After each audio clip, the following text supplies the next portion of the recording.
Have you ever just stopped and wondered, why me? Why do you seem to attract the same kind of draining, difficult people over and over again? Well, it turns out there's this subtle psychological pattern, a kind of signal that you might be sending out that calls in the exact people who will manipulate and exhaust you. So today, let's uncover that hidden reason, why they seem to choose you. And here's a really jarring thought to start with. What if the very things you're most proud of, your deep sense of empathy, your kindness, your ability to always see the good in people, what if those are the exact qualities that are accidentally sending the wrong signal? What if your virtues are actually the problem? To really get this, we first need to talk about the hidden signal itself, the one you're likely broadcasting without even having a clue that you're doing it. See, this is the absolute core of it. We're all walking around, constantly sending out information about who we are. But the most important information isn't in our words, it's in our actions. It's in what we're willing to put up with. And you have to understand, toxic people are experts at reading these signals. They're watching, almost like social scientists, to see how you react when things get a little uncomfortable. They're trying to figure out if you're a safe target.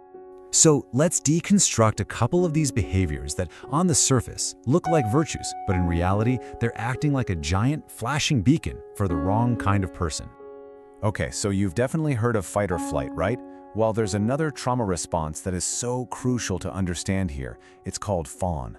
This is the instinct to deal with a threat not by fighting it, not by running from it, but by appeasing it, by making yourself as agreeable and as useful as possible to keep yourself safe. And here's where it gets so tricky. Fawning doesn't feel like you're scared. It feels like you're just being a good person. You know, you're being kind, you're being empathetic, you jump in to fix the problem, you absorb all the tension in the room, you smooth everything over. But what's really happening under the surface, it's a survival mode. It's a strategy that's just dressed up to look like a virtue. And this leads to the central problem, doesn't it? When you're in that fawning mode, you end up managing things that are completely unmanageable. You take on emotional work that isn't yours to do. You stay in these chaotic situations and tell yourself it's because you're loyal. And believe me, toxic people can spot this a mile away because they are actively looking for someone to carry their chaos for them. All right, here's another one. See if this sounds familiar. The second you get questioned, or maybe even accused of something, what's your first instinct? It's to explain yourself, right? In painstaking detail. You just want to provide all the context so they'll understand where you're coming from.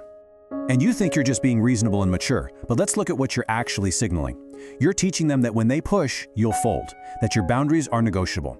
You're showing them that you will literally work overtime to justify your existence. So, to a manipulative person, this isn't a conversation about fairness. Oh no, it's an open invitation for them to shift the blame and take control. So you've got these two things, fawning, over-explaining, and they seem like separate behaviors. But actually, they both spring from the exact same psychological root. Underneath it all, every single one of these actions comes from this really deep-seated belief that your worth isn't a given. It's conditional. It's something you have to constantly earn. So you make yourself smaller to create space for them to be bigger. And that's the key. Toxic people aren't out there looking for an equal partner. They're looking for someone who already believes they deserve less. I want you to really let this sink in, because it is such a powerful way to reframe this entire issue. You are not weak. In fact, you are incredibly strong. You're strong enough to carry burdens that were never yours to carry, and you're strong enough to endure pain that no one should have to endure. The problem isn't a lack of strength, it's just that your strength is being used in the wrong way. So that's the big question, right? How do we fix this? Well, the good news is, once you can actually see the pattern, you have all the power you need to change the signal you're sending out into the world. And this right here is the crucial shift in perspective. Trying to spot every toxic person out there is completely exhausting. It's impossible. The real work, the work that actually changes things, is internal. It's about changing your own behaviors so that you become, frankly, uninteresting to people who are looking to exploit someone. So here are 3 really practical steps you can start practicing today. First, just notice it. Feel that urge to over-explain or to soften what you're about to say. Second, pause. Just for a second. Create a little space between the impulse and your action. And third, choose clarity over comfort. Say the simple, direct thing, even if it feels a little uncomfortable in the moment. Remember, you're not being mean, you're just being clear. And clarity is the one thing that manipulative people just cannot twist.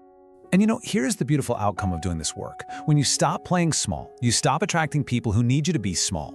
Healthy, secure people are drawn to others who have a strong sense of self-worth and clear boundaries. They are looking for a partner, not a project. You see, these patterns, they only have power over you when they're invisible, when they're operating in the dark. But you see them now. You get it. You understand the signal that you've been sending. So the only question left is, now that you can see, what are you going to change? Because right there, in that choice, that's where your real power begins.